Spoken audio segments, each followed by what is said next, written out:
Hello, friend, and welcome. Whether you're resting in a warm room with the lights turned low, whether you're curled beneath a blanket and letting your thoughts wander, or whether you're simply listening as the world slows down outside your window, you're in the right place. This isn't a video filled with answers. It's not about sharp twists, shocking turns, or loud surprises. No, it's a quiet space where thoughts are allowed to drift, where nothing demands your attention, but everything welcomes it. And tonight we begin with a window. Just one. A window that faced east. A window that waited. Before we begin tonight's story, I want to invite you softly, gently, to do something small. If you find yourself enjoying this quiet journey, if this voice becomes a familiar companion on sleepless nights, you're always welcome to subscribe to this channel. Just a tiny click. You can leave a comment too if you'd like. Maybe something as simple as "I'm listening" or "I needed this tonight." Your words matter, even the small ones, especially the small ones. But don't feel pressured. This isn't the kind of place that rushes you. We don't race toward a finish. We stroll. We pause. We breathe. And now let's breathe together. Inhale and exhale slowly. Let the rhythm of your day loosen. Let your shoulders drop. Let the noise quiet. We're going somewhere slow now. Somewhere soft. Somewhere old. There was once a house. And on that house a window. It wasn't grand. It wasn't stained glass or high-arched or trimmed in gold. It was small. Wooden. Painted the color of milk when the light hits it just right. And it faced the east, toward the morning sun. No one remembered who first built the house. It had stood for so long that people stopped asking. But they remembered the window. Because it never opened. Not for air. Not for cleaning. Not even for the girl who sat beside it. This is a story about that girl. And the window that waited beside her. Not for anything loud. Not for anything strange. Just for the right moment. You see, some things in this world aren't forgotten. They're simply patient. As we travel through this story together, we won't rush. We'll visit 10 quiet places, each one a small part of this world. A room. A page. A shadow. A memory. You won't need to remember everything. This isn't a quiz. This is a kind of sleepwalk. A slow unraveling. Where the mystery is not a problem to be solved, but a feeling to sit with. So let it wash over you. Let the small details blur if they must. The girl's name? You'll hear it in time. The town? It changes each time it's spoken. The year? Irrelevant. Because some windows are not bound by time. And some stories do not unfold, they open quietly. Think about your own windows. Perhaps there's one in your room. Maybe it lets in the moonlight. Maybe it shows the blinking lights of a distant tower. Or the hush of trees swaying in the dark. Windows have always been more than wood and glass. They are pauses in a wall. Moments of seeing without touching. Frames for memories you didn't know you were keeping. And sometimes, just sometimes, a window waits. Not to be looked through, but to look back. In the tale ahead, we'll follow the girl and her window. But not as a chase. Not as a mystery to solve. Instead, we'll visit the people she watched. The seasons she counted.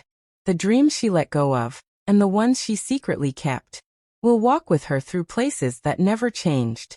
And through people who quietly did. Some stories will seem too simple. A boy who whistled the same tune every evening. A chair that was never moved. A letter never sent. But if you stay long enough, if you soften enough, you may begin to feel what the window felt. Stillness. Patience. Hope without reason. This video isn't a movie. It's a slow breath with soft music. It's the kind of story meant to be half heard, half dreamed.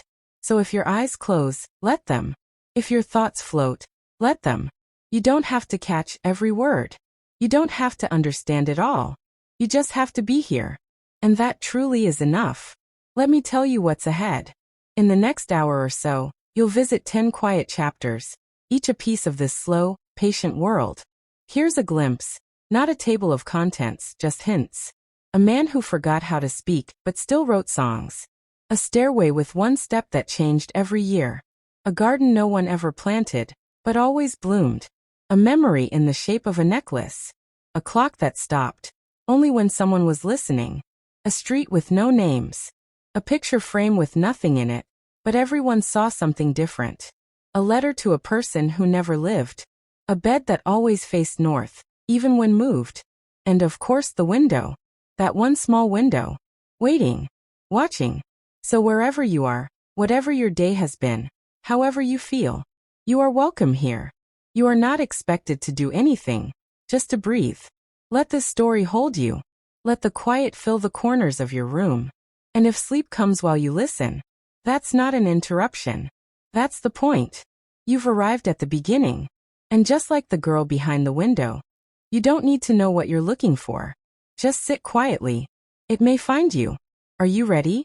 Let's begin. The chair that faced east. There was a wooden chair in the house, simple, curved, and quiet. It sat directly in front of the window, the one that faced east. The sunlight always touched it first. Before it touched the floor, before it warmed the walls, before it graced the girl's sleeping face, it lit the chair. Just that chair. No one remembered placing it there. It had no cushion, no carving, no story carved into its frame. And yet it was always clean, always straight, and always ready. They say the chair had never been moved. Not in all the years the house had stood. Not by the girl who lived there. Not by the wind that sometimes rattled the shutters. Not even by accident. It simply remained where it was, like it knew. Every morning, before the birds began their chorus, before the first cart passed along the dirt road, before the fire crackled in the hearth, the chair greeted the sun. It wasn't dramatic. It didn't shine or shimmer. But the light that fell upon it seemed aware. Aware of its purpose. Aware of its position. Aware that this was its moment. A soft, silent duty fulfilled day after day.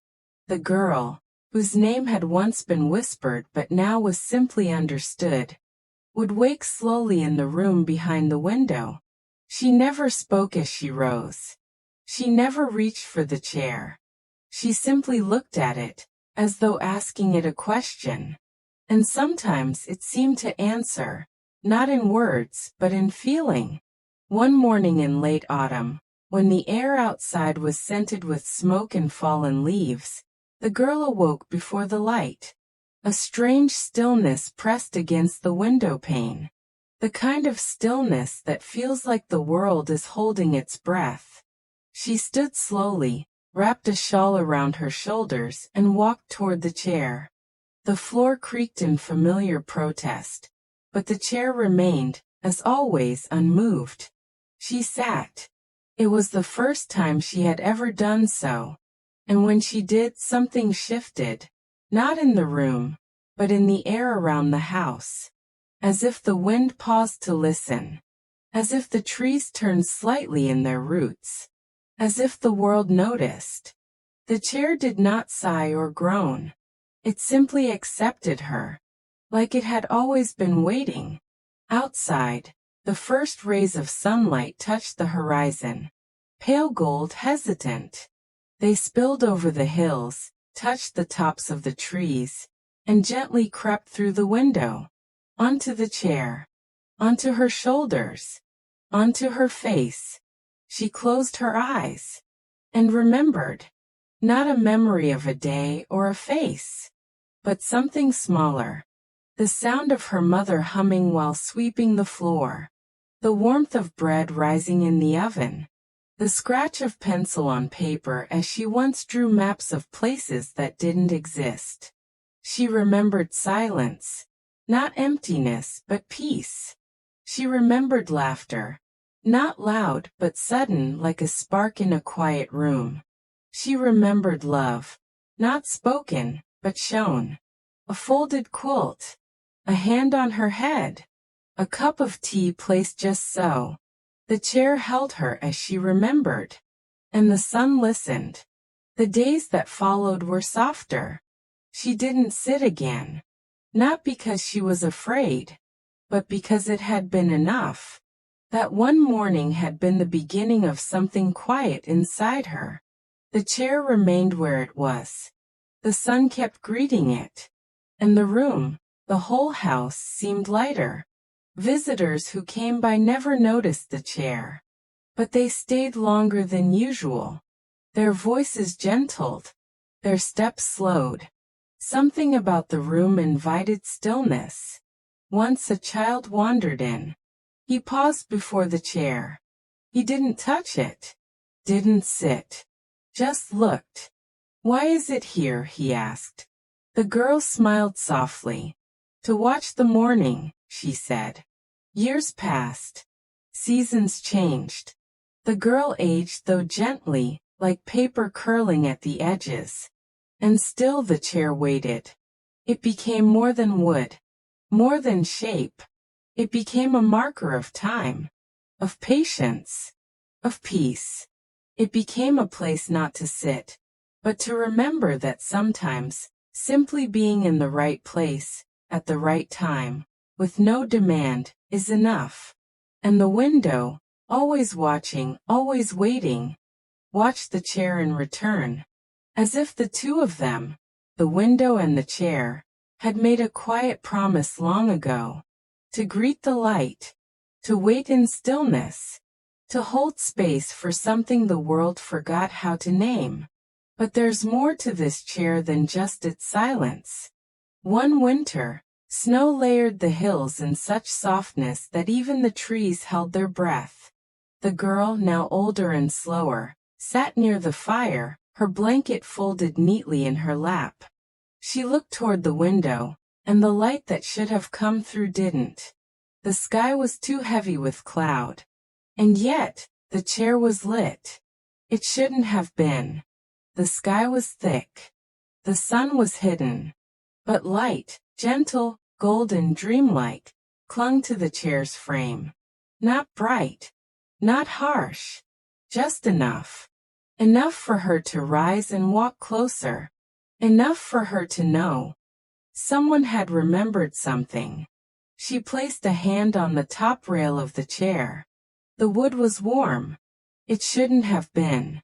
That night, she wrote in her journal, the first entry in years. The chair is not just for watching. It is for remembering. For being remembered. Others began to notice it too in time. A traveler who stayed in the house for one evening sat across from it while sipping tea. He said without prompting, "That chair feels like it's seen more than the room." The girl, now a woman with silver in her hair, nodded. "It has," she said. He didn't ask what she meant, because in the presence of that chair, questions didn't matter as much as awareness. You either felt it, or you didn't. And if you did, you never forgot.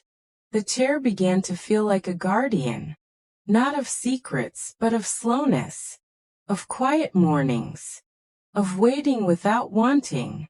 And in this world that moved faster every season, its patience became something sacred, something worth keeping. And so the girl, who had once only looked at the chair, continued to live beside it. She no longer wondered why it was there. She only knew it was right. As right as sunrise. As right as silence before song. As right as breath before dream. And so it remained. Waiting. Facing east. Greeting the light. Forever. The boy who never spoke aloud. He arrived at the house just after midsummer. His shoes were too large, and his coat hung off one shoulder like it didn't belong to him. He didn't knock. He didn't call out. He simply stood in the threshold of the garden, where the stone path began. The woman, once the girl from the chair, saw him from the kitchen window. She didn't ask why he was there. She only opened the door and left it open, as if to say, "When you're ready, you may enter." He took 3 days to cross the garden. Not because he was afraid, but because he was listening. The path was old. Each stone had its own sound when stepped on. Some were hollow, some solid, and one, the round one by the rosemary, sang softly if you pressed it with the edge of your foot. The boy found this without being told. He didn't speak, but the house seemed to understand him anyway. The boy made no sound with his mouth, but he moved with meaning. He opened books and left them face down in odd places. He rearranged spoons. He lined dried leaves along the baseboard in the hallway, one for each day he stayed. The woman never asked. She only adjusted. He slept in the room near the chimney, where the wind made the floorboards hum at night. And every morning, before the sun rose, he walked past the window with the chair and paused, just long enough to feel the warmth from the light. The chair never called to him. He never sat in it. But he knew it was there, like he'd dreamed it once and now remembered. One late evening, when the stars were tucked behind clouds and the air smelled faintly of honey and earth, the woman found him standing in the hallway with his hand against the wall. He traced the grain of the wood with one finger. Slowly, thoughtfully. She didn't ask him what he was doing, but he turned to her and pressed a paper into her palm. It was folded in fourths. On it, a single word was written. Listen. From that day forward, they lived in near silence. Not absence, but choice. They communicated with breath, with looks, with the angle of a wrist or the weight of a glance. The house learned their rhythm, and in return, it responded with creaks in the right places and warmth where it was most needed. Visitors still came sometimes. Neighbors with baskets. A traveling poet who wanted tea. A tradesman who lingered too long. The boy never ran. But when visitors arrived, he vanished, not out of fear but respect, as though he knew his quiet didn't belong in loud spaces. Only when the house was still again would he reappear. The woman, curious about his silence, once placed a bell beside his plate at breakfast, not to test him, but to offer him a sound of his own. He didn't ring it, but he placed it in the center of the table, so the sun would catch it at noon. She never moved it. Autumn came like a sigh. The leaves curled in on themselves. The air carried more memory than wind. And the boy, now taller by inches and older by weeks, began leaving notes around the house. Each one was a question, but not the kind you answer with words. One read, "What is the sound of a hand on bark?" Another, "When does waiting become arriving?" And the third, folded tightly and tucked beneath the chair by the eastern window, simply said, "Why do we remember silence more than music?" The woman never wrote back. She only placed objects in return. A pine cone beside the first note, a teaspoon next to the second, and by the third a feather, white, soft, and almost too light to feel. The boy understood. They didn't need answers, only presence.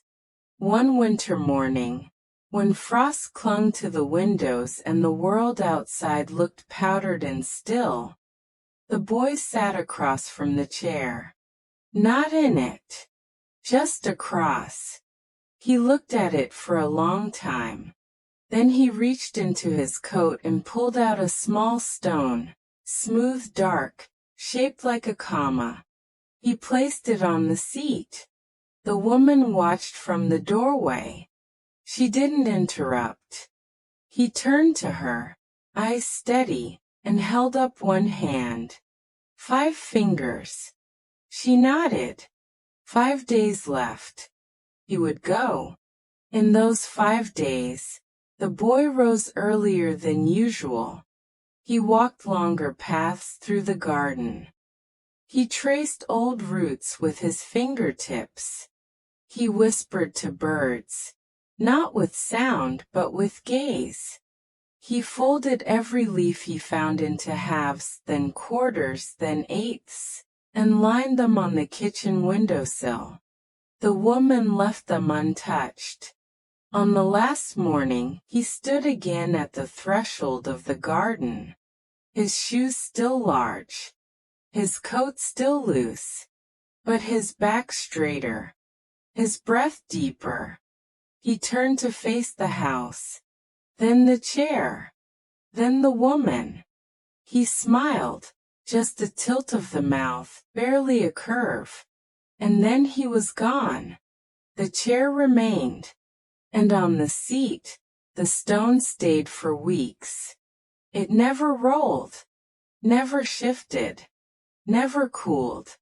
It simply held the shape of his silence. And every morning, when the sun rose, it caught the light. Not with noise, but with memory. And somewhere out in the world, a boy who never spoke aloud carried a house inside him. Not the walls or the roof, but the stillness. And that stillness, in turn, carried him. The clock that measured silence. The clock was old, even by the standards of the town's antique shop. It sat in the back corner, not ticking, not chiming, just waiting.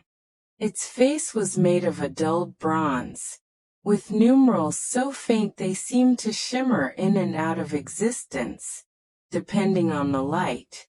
The hands were still, and yet the moment someone stepped near it, they felt time shift around them. Not forward, not backward, but sideways. The man who found the clock was not looking for anything in particular. He was not a collector, nor a historian, nor even someone prone to sentimentality. He entered the shop to escape a sudden rainstorm and wandered aimlessly through the aisles of forgotten things. Porcelain dolls, rusted keys, dusty paintings, until the clock drew his attention not by sound, but by stillness. He stood in front of it. It did not move, but neither did he. For several minutes, he felt no urge to glance at his phone, to speak, or to move on. The silence around the clock was thick, but not heavy. It was the silence of a held breath, of a memory before it surfaces. He bought the clock. The shopkeeper said only this: "It doesn't tell time, but it listens to it." He placed it on the mantel in his small apartment. Days passed, and the clock remained still. Friends who visited commented on its strangeness. Some said it made them uneasy. Others felt compelled to whisper near it, as if it were sleeping. And then the dreams began. Not nightmares. Just dreams where time didn't move the way it usually did. He would walk through his childhood home, but find himself the age he was now. He would speak to his grandfather, who had died decades ago, and find their conversation felt current, even urgent. He would wake with words on his lips that he didn't remember saying. The dreams weren't just dreams. One morning, he woke up with a small slip of paper in his hand. It was yellowed, the edges torn. On it, in faint blue ink, "You were late, but you came anyway." Another time, he found an old photograph on his bedside table. It was of him, but not from any moment he recalled. He was standing beside a woman he didn't recognize, both of them smiling at the very clock now in his apartment. He began to journal each morning. He wrote everything he remembered from his sleep. The rooms, the words, the people, the feelings. His notebooks filled slowly, methodically, like the winding of gears. Eventually he began to hear it. A soft click. Once a day. Always at the same moment. 3:17 a.m. The sound didn't wake him. It came only when he was already sitting in the dark, waiting for it. He asked no questions aloud. He simply listened. Over the years, the apartment changed. He moved the furniture, repainted the walls. People came and went, but the clock remained, never ticking, never chiming. And yet, it always knew when someone needed it. A friend going through loss found themselves sitting near it for hours, feeling strangely comforted. A niece visiting from out of town stood in front of it and whispered, "I think I remember you." The man watched, observed, noticed. He wrote less but remembered more. Until one morning he woke up, and the hands of the clock had moved. They pointed to 7:12. He waited. That night nothing happened. The next morning 7:12 again. Not 7:11. Not 7:13. Always 7:12. He began setting an alarm. At 7:12 each morning he would sit before the clock and wait. Not for something to happen, just to be present. And in that presence he began to feel something subtle but profound. Time was not a line. It was a circle. Not even a circle. A breath. Inhale. Exhale. The clock, he realized, was never meant to mark the hours. It was meant to measure silence. The spaces between things.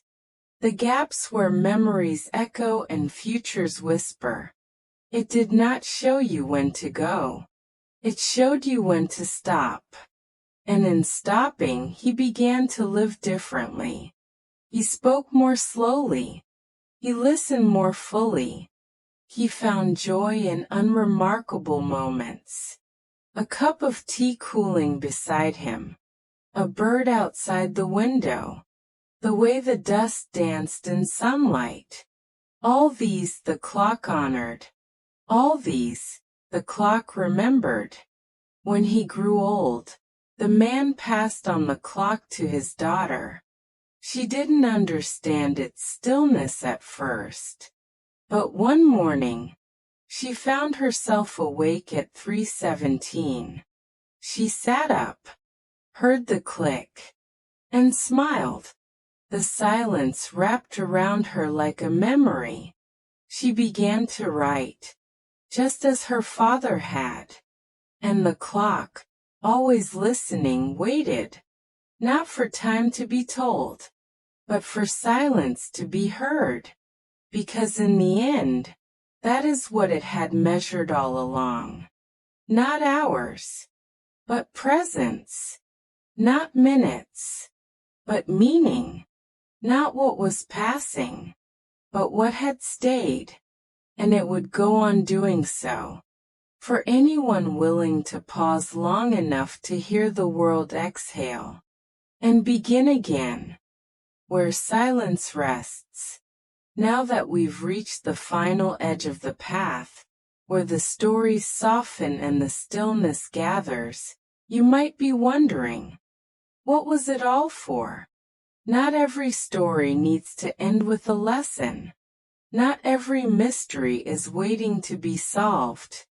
Some stories exist the way a quiet breeze moves through a curtain, noticed only by those who sit still long enough to feel it. You, dear listener, chose to sit with them. And that is more than enough. Over these long hours, you haven't been chasing clues or unlocking puzzles. You've simply walked beside fragments of rooms, reflections, forgotten spaces, and familiar dreams. Places that didn't demand your attention, but welcomed it quietly, like a window that never asked to be opened, yet always faced east, like a mirror that never looked away, only waited to be seen. Each part of this story wasn't a chapter in a plot. It was a pause in time, a soft moment that remembered how to linger. You've met gardens that bloom in silence, doors that choose who passes, clocks that measure not time but hush, and chairs that wait longer than memory. And through it all, nothing rushed. Nothing shouted. Everything waited. That waiting, that gentle stillness. It is the very heart of this world we built together. We live in a world full of noise, notifications, headlines, expectations. We're told to hurry, to know, to fix, to move. But here in this story, none of that mattered. You didn't need to understand. You didn't need to analyze. You only needed to be, to let your breath slow, to let your shoulders drop, to let the hush settle over your thoughts like dust in golden light. That is the gift of stories like these. They are not roadmaps. They are resting places. And if in this quiet space, your eyes have grown heavy, if your mind has begun to wander into dreams, that too is part of the story. Perhaps the most important part. Because here, sleep is not the end. It's the continuation. The soft trail that keeps going where the words leave off. Maybe you'll dream of an attic that remembers your name, or a garden that grows your old laughter in the soil, or a chair that waits for your return. Not because it missed you, but because it never stopped being ready. That is what these stories were made for. Not to cling to your waking thoughts, but to dissolve gently into the folds of your sleep. What did we learn? Not much in the way of answers, but perhaps something more valuable. That silence has texture. That memory is not always loud. That the most meaningful moments might never be spoken. They're only felt. We learned that stillness is not emptiness. It's fullness without demand. And maybe, just maybe, we remembered something about ourselves. Something soft. Something slow. Something easily lost in the rush of the day. So now, we say goodbye to the mirror, the door, the garden, the clock. Not with finality, but with fondness. These weren't chapters. They were echoes. They were soft footprints through a quiet field. And like all echoes, they fade. But not into nothing. They fade into rest. And if you listen closely, in the spaces between sleep and waking, you might hear them again. A phrase. A tone. A feeling you can't quite name, but know deeply. That's how you know they were real. Not in the world's sense of real, but in the way that stories become part of you without needing permission. If this quiet journey meant something to you, if it held you, if it reminded you to slow down, even for a moment, then I invite you to return, to revisit, or to explore another story when the world feels too heavy. Subscribe if you like. Leave a thought in the comments if it feels good to share. Or simply come back whenever you need the quiet. This space will be here, unfolding slowly, waiting gently, not for attention but for presence. Because that's the secret of places like this. They don't vanish. They wait. In the corners of your breath. In the weight of a memory. In the feeling that something just passed, and you're not sure what. That's the kind of story this was. Not a story of action, but of atmosphere. Not of characters, but of presence. Not of answers, but of rest. So close your eyes, if they're not already closed. Let the echoes fade into dreams. Let the quiet deepen around you like a blanket. And remember, you were here. The stories felt you. The silence knew you. And in some forgotten room, a window still faces east. A chair still waits. A garden still grows. All of it still happening. Still whispering. Still holding space for you. Thank you for being here. Thank you for listening. Sleep well. And may the hush stay with you, wherever you go. The door that chose. There was a door in the house that no one used. Not because it was locked. It never had been. And not because it led nowhere. Behind it was a narrow hallway, then a set of shallow steps, and eventually a small room with high windows and a tiled floor. But despite all that, the door remained untouched, its handle cold, its hinges silent. It was simply not chosen. The woman had lived in the house all her life. She had passed the door hundreds, maybe thousands of times. She dusted around it. She mopped the floor near it. She even hung a dried lavender bundle on its knob once, not to mark it, but to give it something. Still, she never opened it. Others didn't either. Visitors never asked about it. Guests never noticed it. Even those who wandered through the halls with curiosity, exploring the nooks and peculiarities of the old house, always missed that door. It was as if the door existed not as a passage, but as a presence.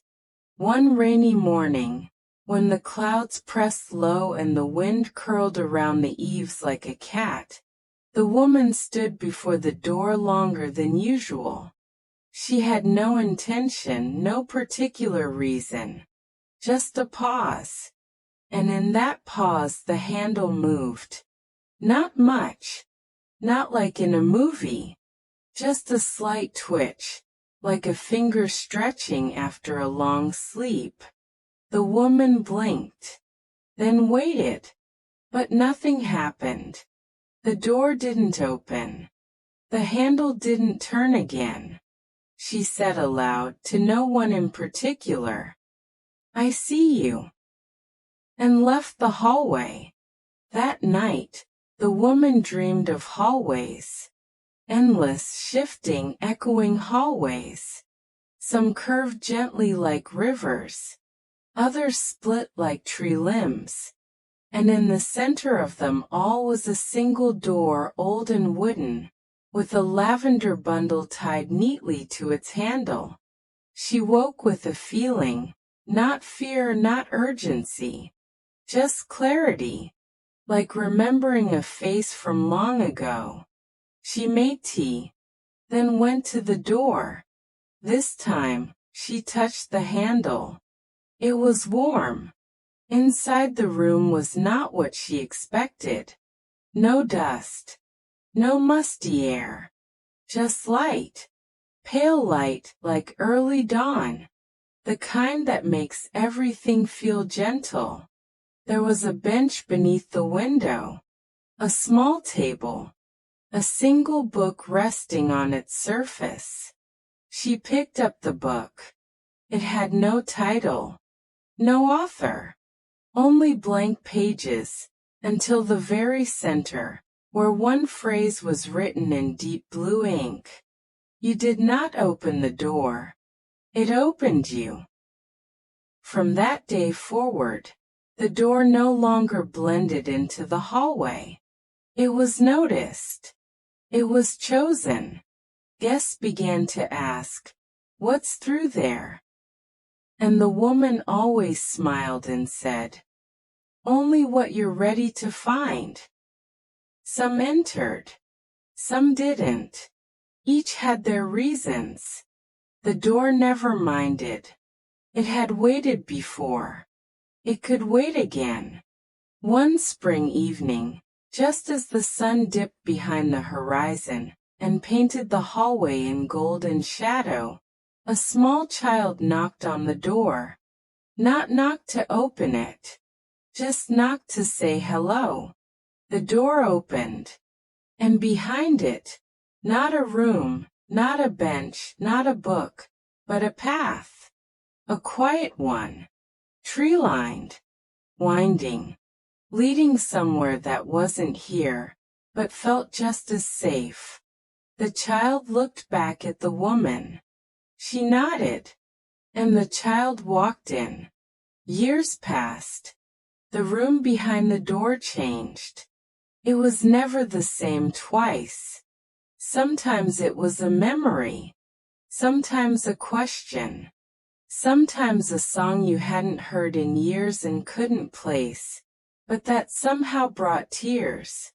The woman kept the door open now. Not wide. Just enough to remind you it was there. It had waited. And it had chosen. But gently. With care. Not because you deserved it, but because you were quiet enough to hear the invitation. That was all the door ever asked. To be heard. To be noticed. To be chosen. Each season seemed to reshape what the room offered. In spring, wildflowers appeared between the tiles. In summer, warmth soaked the bench like sun through skin. Autumn brought the smell of books and apples, and winter. Oh, in winter, the room glowed like a memory of childhood, lit with candlelight and the faint scent of cinnamon. Visitors who entered often emerged in silence. They did not speak of what they saw, not because they were forbidden, but because the language for it didn't quite exist. It wasn't about vision, it was about feeling, a remembering that had no words. Once an old man stayed for hours. When he returned, his eyes were wet. He looked at the woman, placed a single button in her hand, and said, "That door gave me back my brother." She didn't ask. She only placed the button on the table near the book. It remained there, not as an explanation, but as a token. Proof not of what had happened, but that something had. As the woman aged, the door began to hum. Softly, barely audible, like a lullaby remembered from infancy. It wasn't music. It was presence. And in that hum, there was always welcome. The woman sometimes sat near the door and read aloud. Not to anyone, but for the door itself. It listened. She could tell. Because the air grew still. The house leaned in. And every so often, the pages of her book would turn on their own. On the last day, she knew it was the last, the woman left a letter. She placed it on the bench behind the door. Then she sat, waited, and the door, Her door opened. To her. To the beyond. To the next. She stepped through. Not because she had to. Because she was chosen. And finally ready. The house still stands. People still visit. They pause at the door. Some pass by. Some knock. And every now and then one opens it. Inside they find nothing and everything. As the door always promised. To be not the path. But the permission to walk it. If only you choose. If only you're quiet. If only you wait. And when you do, truly do, the door will know. Because the door always chooses back. The mirror that waited back. The mirror had hung there long before anyone remembered who put it up. Oval in shape, rimmed in a tarnished silver frame carved with delicate ivy leaves. It was neither grand nor particularly beautiful. It was just there. Part of the room. Like the fireplace or the worn carpet that kept pulling at socks. But unlike everything else, the mirror never aged. The glass stayed clear. The silver frame never rusted completely. And no one recalled ever cleaning it. It didn't reflect oddly. It didn't distort. It showed what was in front of it. A faithful servant to light and presence. But it had rules. Unspoken ones. Unwritten even. Still people followed them. They didn't touch the mirror. Not directly. Children didn't press fingers to the glass. Adults didn't lean close. No one moved it. They just acknowledged it. A passing glance. A nod while dusting nearby. It was a fixture. A quiet one. Until the woman moved in. She was not curious in the way people assume curiosity works. She didn't pry. She didn't question. But she did notice. The kind of noticing that feels like listening with your eyes. The kind that understands silence as a language. She dusted the room, cleaned the corners. She rearranged the books. But she never cleaned the mirror. Not because she feared it, just because it didn't seem to ask for it. Until one morning, when the sunlight hit it in a certain way, the silver ivy gleamed. Not brightly but tenderly. She stood before it. Not to look at herself. Just to be near it. And for the first time, the mirror showed her something different. Not her face. Not the room. But a garden. Not in full color. Not vividly. Just enough to be unmistakable. A stone bench. A twisted tree. Vines along a path that looked like it might disappear if you blinked. She blinked. It remained. She stepped back. The image faded. She stepped forward again. It returned. Not a trick of the light. A door of sorts. But one you couldn't open, only be allowed into. For weeks she visited it. At the same time, in the same light, the garden always returned. Sometimes it changed. A bird appeared on a branch. A gate swung slightly in breeze she couldn't feel. Other times it stayed completely still, as though waiting for her to understand something it hadn't yet said. She never asked questions aloud. She didn't dare. Instead, she began to write. Little notes. Descriptions. Dreams she had after looking into the mirror. A notebook formed. The cover soft with use.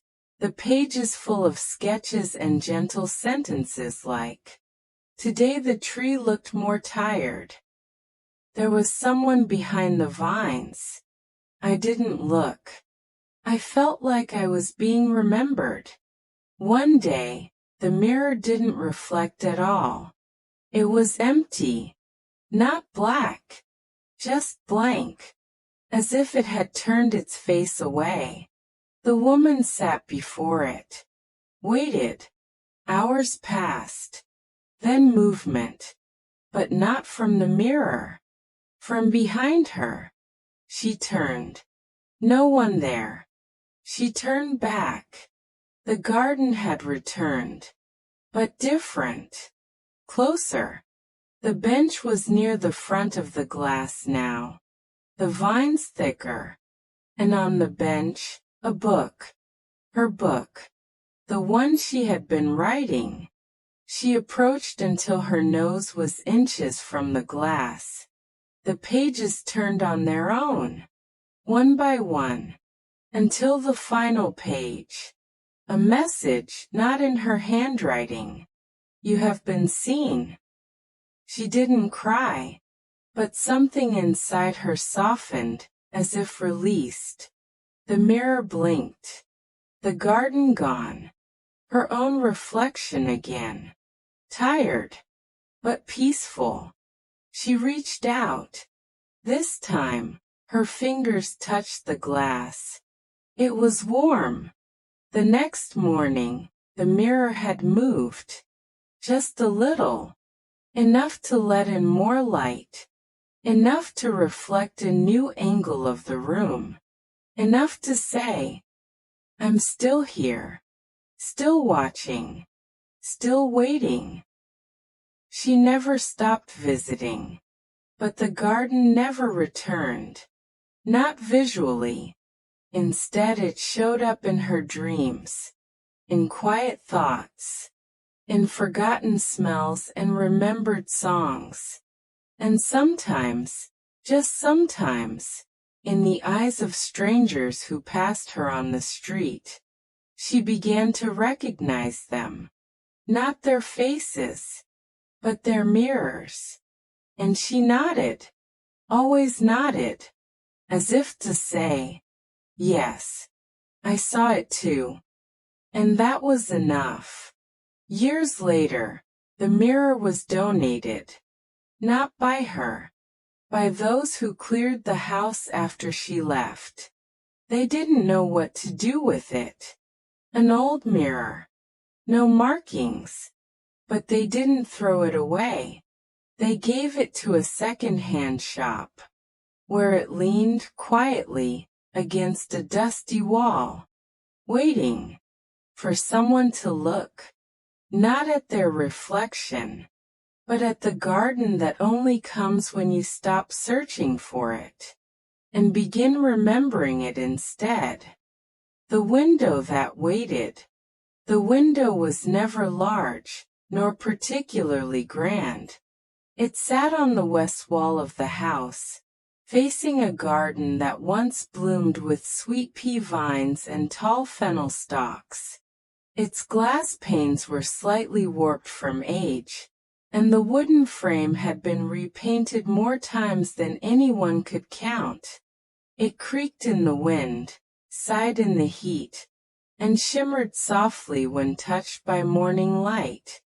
But most curiously of all, it never opened. Not because it was stuck. Not because it was nailed shut. But because no one had ever tried. Or perhaps more truthfully, no one ever felt the need. It was known simply as the waiting window. The woman had grown up in the house knowing the window as something quietly special. As a child, she would sit across from it, watching how the sunlight pooled gently at its base, how dust motes floated like lazy stars through the beams. There was something about that corner, something that asked for stillness, as though the window were listening, not just seeing. She once placed a flower there, a soft pink blossom from the garden. When she returned the next day, it was gone. No wind had blown, no footsteps passed.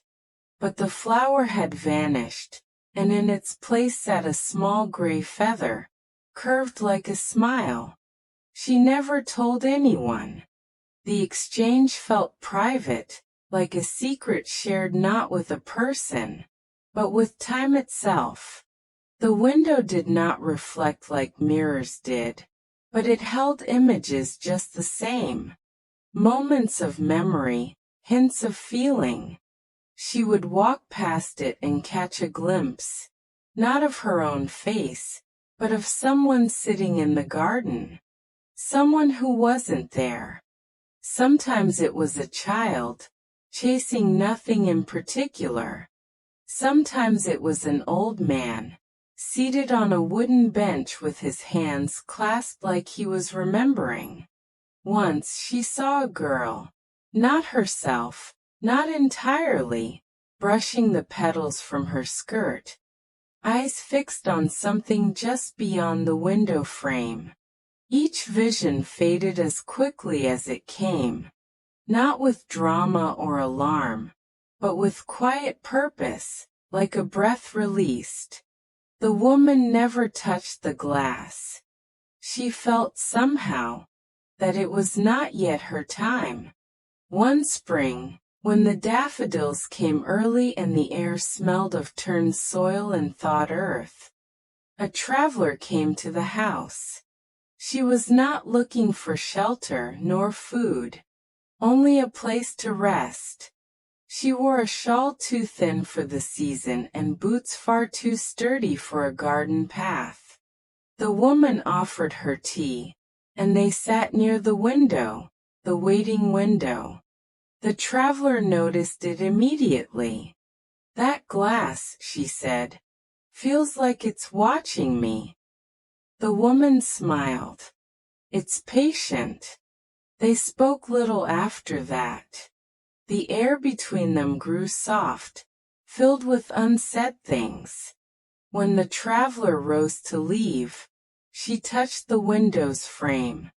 Her fingers lingered there for just a moment. Then, without a word, she reached into her coat and pulled out a folded piece of parchment. She placed it on the windowsill and left.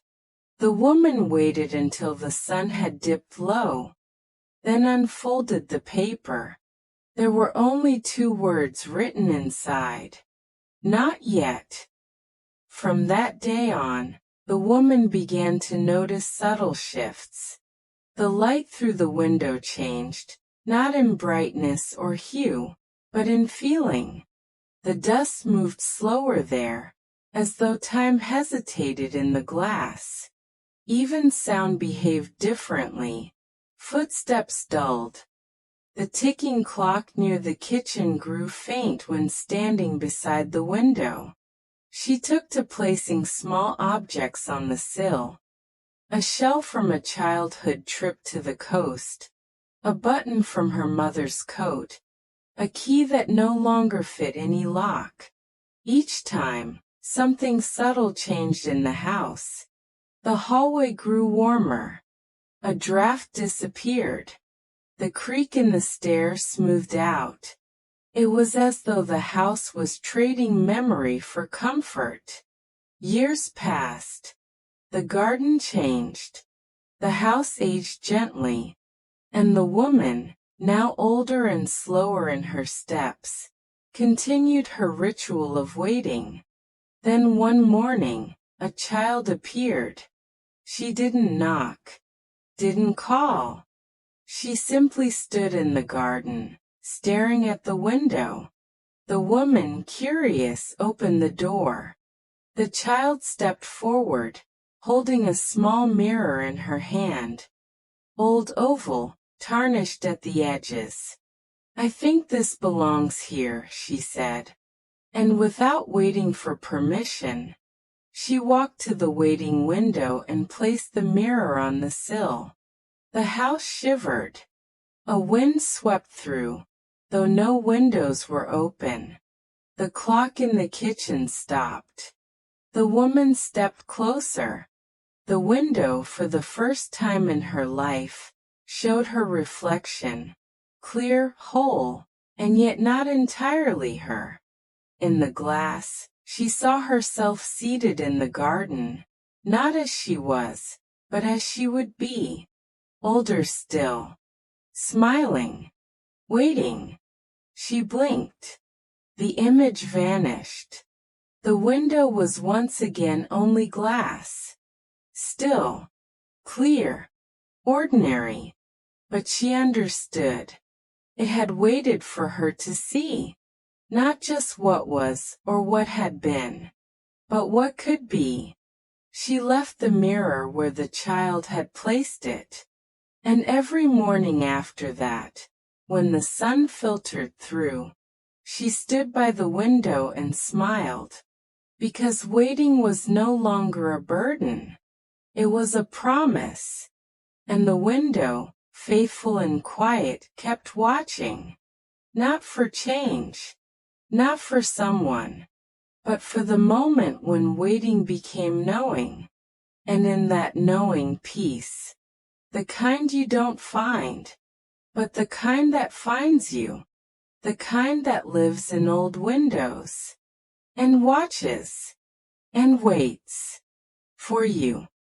The attic that remembered. The attic was not meant to be special. It was, as attics often are, a place for what was once useful and now forgotten. A world of boxes and dust, of suitcases that had nowhere to go, and furniture that didn't fit anymore. The door to it groaned when opened, and the narrow staircase creaked in protest with every step. But it remembered everything. The woman had never spent much time in the attic. As a child, it had frightened her, not because it was dark or eerie, but because it felt too full. Not with things, but with presence. Like a room that listened. As she grew older, her visits were few. Only when something had to be stored or retrieved did she venture up. But even then, she moved quickly, never lingering. Never curious enough to explore. It wasn't until the mirror appeared in the waiting window that something began to pull her back toward the attic. A quiet nudge, a gentle insistence that there was something waiting upstairs. So one afternoon, with the sun soft and slanting low, she climbed the stairs. This time she did not rush. The attic was still, the air thick with time. Dust floated like snow in the golden light, and cobwebs glistened like threadbare lace. She moved slowly through it all, as if walking through memory. In the farthest corner, tucked behind a tall wooden wardrobe, she found a trunk she had never noticed before. It was not large. Its metal corners were tarnished, and its leather straps brittle with age. Yet something about it felt known. She knelt beside it. The latch opened easily. Inside were objects wrapped in linen and paper. Each one, when unwrapped, whispered its story. A photograph of a man standing in the garden. A man she'd never seen before, and yet whose stance felt achingly familiar. A music box, its tune soft and slow, playing a lullaby she had never learned but somehow recognized. A child's shoe. A notebook filled with pressed leaves, each labeled with names she didn't know but found herself speaking aloud.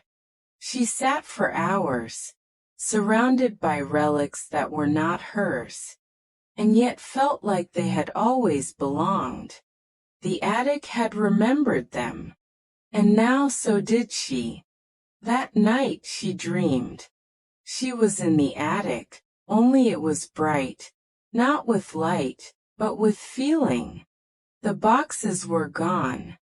In their place stood people, soft-faced, kind-eyed, watching her, not expecting, just present.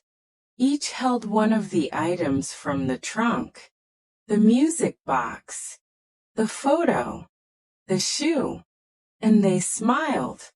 In the dream, the woman didn't speak. She simply nodded. When she awoke, she felt rested in a way she hadn't in years. The attic became a place of peace after that. She would visit often, sometimes to read the notebook of leaves, sometimes just to sit. She began to understand that the attic didn't just hold things. It held echoes. Every object was a pause in time. A small story that had waited, quietly, to be remembered. She started adding her own things. A scarf she wore on her first journey away from home. A sketch she made as a child, clumsy but honest. A book with her grandmother's handwriting in the margins. Each item she placed in the trunk felt like a conversation. Not just with the past, but with whoever might come next. One morning, as frost began to touch the windows of the house, she found a visitor waiting at her door. It was a young man holding a small package. "I was told to bring this here," he said, offering it with both hands. Inside was a letter, addressed to no one, signed by no one, but the handwriting was the same as the notebook in the attic. "If you find what you are not looking for, it means you've truly arrived." That afternoon, she placed the letter in the trunk and closed it gently. In time, the attic became more than a room. It became a refuge, a place where things were not forgotten, but held gently, reverently, completely. Visitors to the house often asked if they could see it. She always said yes, and each time, without fail, they left quieter than they arrived. Not sad, just still, like something in them had been set down, or picked up, or remembered. The woman grew older still. One winter's evening, she climbed the stairs slowly, pausing between each step. She opened the attic door and looked around, not as a visitor, but as a keeper. She did not open the trunk this time. Instead, she sat beside it, hands resting in her lap, eyes closed, listening, not for sound, but for memory. And the attic, faithful and silent, listened back. Because some rooms do not forget. They simply wait. To be opened. To be entered. To be remembered. Just like people. Just like stories. Just like home. The letter with no recipient. In the quiet heart of the house, tucked away beneath floorboards worn by time and footsteps, there was a letter. This letter was unlike any other. It was carefully folded, its paper aged to a soft honeyed yellow, edges fragile like the wings of a moth. The ink that traced the words had faded with years, yet its message remained vivid, a silent echo waiting patiently to be heard. It had no name to claim as its own, no address to mark its journey. It was a letter written but never sent, a voice longing to reach out, trapped in stillness. It was waiting, as if it knew that someday, somehow, someone would find it and listen. The woman who had long lived in the house found the letter on an ordinary autumn afternoon. The sun hung low in the sky, casting golden light that danced through the leaves outside. She was searching for something she couldn't name, and her hands, wandering through the quiet study, brushed against the letter hidden beneath a loose floorboard. Its presence startled her not because it was new, but because it felt like an old friend finally remembered. With gentle care, she unfolded the fragile pages. The handwriting was elegant, looping with the quiet grace of a forgotten language. Each word seemed carefully chosen, as though the writer had spoken in whispers, hoping their message might someday bridge the gulf of silence. The letter began, "To whoever might find these words, know that they were written in a time when silence was louder than storms, and absence was a companion more constant than presence." These words settled in her mind, soft and profound. They were a confession, a secret shared in shadows, a memory spoken in the hush of empty rooms. She read the letter slowly, savoring each phrase as if it were a rare gift. It spoke of love that had never blossomed, of farewells never uttered, of waiting that stretched beyond years and lifetimes. The letter was not addressed to any person. It was a letter sent out into the void, a hope cast into the dark. The woman felt a strange kinship with the letter. Like her, it held stories that were never fully told, emotions that lingered beneath surfaces, and a longing that time could not erase. Days passed, and the letter became a companion. It traveled with her, tucked in her pocket, resting beside her at dawn, a quiet presence in the twilight. She began to write letters of her own. Letters with no recipients, folded with the same care, and left in places where the old letter had been found. Each of her letters was a breath, a thought, a whisper. She wrote of dreams and fears, of hopes and sorrows. She did not send them. Instead, she let them rest in the corners of the house, in the pages of forgotten books, beneath stones in the garden. A dialogue formed, not between two people, but across time and silence. The house itself seemed to listen. It held these letters like treasures, wrapping them in the quiet hum of memory. Visitors to the house often found themselves touched by the letters.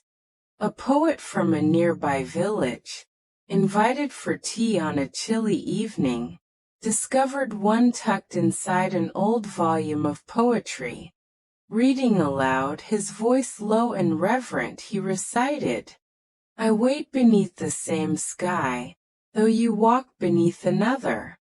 Our shadows never meet, yet they dance in the same light."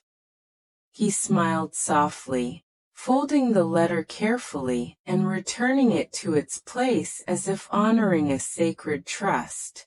The woman understood that the letters were less about communication and more about presence, markers of existence that did not require reply. They were proof that even in silence, life endures.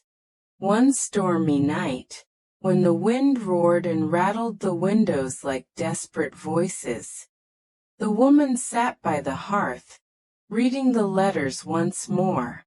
Her fingers traced a passage she had somehow missed before. If the words cannot cross the distance, let them be carried by the wind. A breath, a sigh, a memory. Closing her eyes, she listened to the rhythm of the house. The slow creak of old wood, the faint tick of a clock, the soft murmur of the world beyond. She realized then that the letters were not meant to be answered. They were invitations. invitations to sit with the unsaid, to honor the spaces between words, to hold the waiting with tenderness. Over seasons that rolled like soft waves, the letters multiplied. Some were written on scraps of torn paper, others on smooth parchment inked in fading blue. Some were slipped beneath garden stones, others wedged between the leaves of forgotten books. Each letter was a thread in the intricate tapestry of the house's story. A story not of dramatic events or loud declarations, but of gentle waiting and quiet reflection. One afternoon a child arrived, a small boy with bright, curious eyes and a heart wide open. He found a letter tucked beneath the roots of the ancient oak tree in the garden. Unfolding it, he read aloud, his voice soft and clear. In the silence between heartbeats, I am waiting for you. He looked around, expectant, as if hoping for a reply. When none came, he smiled gently, folded the letter back, and tucked it into his pocket. Then he ran into the house, chasing shadows and sunlight. The woman watched from the doorway, a smile touching her lips. The letters were no longer mere echoes from the past. They had become seeds of hope, planted in the present. With the passing of years, the house grew filled with letters, some found, some left, some forgotten. Each one a testament that when words fail, presence remains. That waiting is not emptiness but a space pregnant with possibility. And in this stillness, the woman found peace. Peace in the letters never sent.